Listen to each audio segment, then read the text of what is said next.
The always unpredictable world of the Canadian Football League travels into Week 18 with just 3 games on the schedule, 2 of them tonight, and then a Saturday night tilt in Edmonton between the Saskatchewan Roughriders and the Edmonton Elks.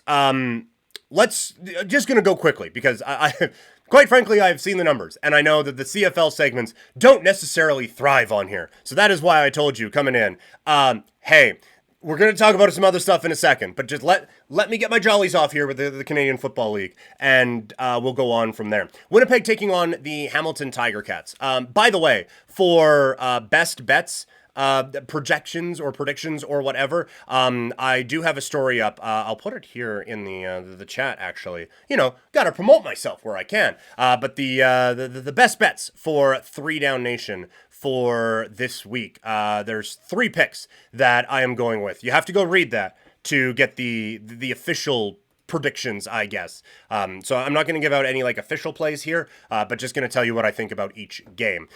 So we start with the Winnipeg Blue Bombers taking on the Hamilton Tiger Cats. Winnipeg, they seem like they have figured it out now. The offense hadn't really been clicking up to this point. They were scoring points. They put up a bunch of points against Saskatchewan, but it still didn't look comfortable. It looked comfortable against Edmonton last week. And that's an Edmonton defense that was kind of improving, but kind of not. But defensively, this team is just so good right now. And while Hamilton is doing a better job of limiting points with their defense, I do worry about what this offense can do against Winnipeg's defense. And so, Hamilton's bounce back here has been great. They are basically pushing up on BC for that last playoff spot in the first ever east to west crossover. We've never had it before. And I made the joke on CFL this week when I was there a couple of weeks ago. I actually had someone told me that you can't at one point because, one league has more teams than the other. So you can't, or one division, sorry, has more teams than the other. So you can't have an east-west crossover. And I was like, okay, well, that checks out. We've never seen it, so maybe that's why. And it was only until years later that I realized that, oh no, that's actually not a thing.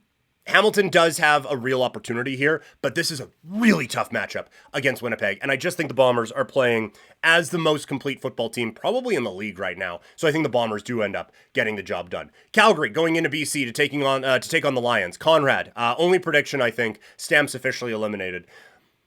Yeah.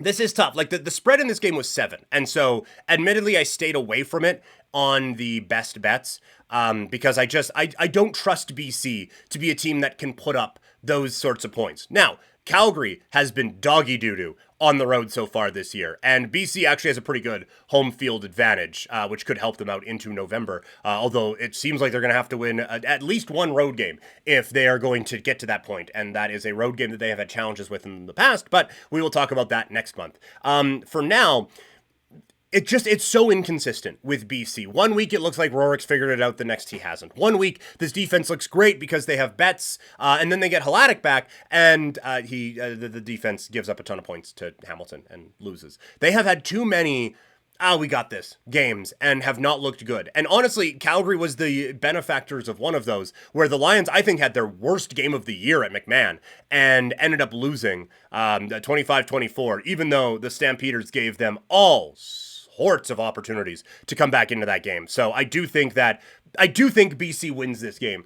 but it is going to be, I think, surprisingly close. And then we get to Saturday. It is the Saskatchewan Roughriders taking on the Elks of Edmonton. Saskatchewan coming off of back-to-back wins. Edmonton, it feels like their party has kind of calmed down after Winnipeg kicked the shit out of them last week. The one thing that I think Saskatchewan is going to have to do, they have to be better on first down. They are the worst team in the league on first down, and it has set up so many 2nd and 7, 2nd and 8, 2nd and 9, and the joke amongst my Rider fan friends has been for the last couple of years, even though we only had him for a little bit last year. Man, if you need 9 yards on second down, there is no one better than Trevor Harris at getting you 7 yards. And part of that is the receivers running the routes and stuff like that. I don't know what it is about this team that if it's 2nd and 7, we are running a 5-yard out. I get tackling in the CFL ain't the NFL, but it's gotten better. And we need to stop relying on those sorts of things, just as a league in general, but as a Saskatchewan Roughriders, definitely. So they need to be better on first down, but they need to be a little bit more aggressive offensively. And they have been that at times. But Edmonton is so bad at giving up the big play. They have given up the most in the Canadian Football League this year. Now, Saskatchewan has some of the least amount of big plays, but with guys like Emelis, Keyshawn Johnson has shown to be a real weapon, I think, down the field as well. I think you have a couple of guys that Saskatchewan can take advantage of that against Edmonton. And this Riders defense is getting healthier. I didn't see the practice report yesterday, so I don't know if Revis is playing or if Cox is playing. But still, getting Milligan back, getting Lanier back on the defensive line, along with Micah Johnson, those guys have stepped up. I just think it's a long day for Edmonton. The Riders got run all over by Edmonton when these two teams play. You can tell by the breakdowns which game I'm the most focused on, right? But they ran all over Saskatchewan last time these two teams played, but that was with Trey Ford. It's going to be MBT back there, and against basically everyone else, Saskatchewan has done a great job of shutting down the run, and so I think they will turn Edmonton into being a bit of a one-dimensional football team, and that's where the Riders thrive. So I think Saskatchewan ends up getting the job done there.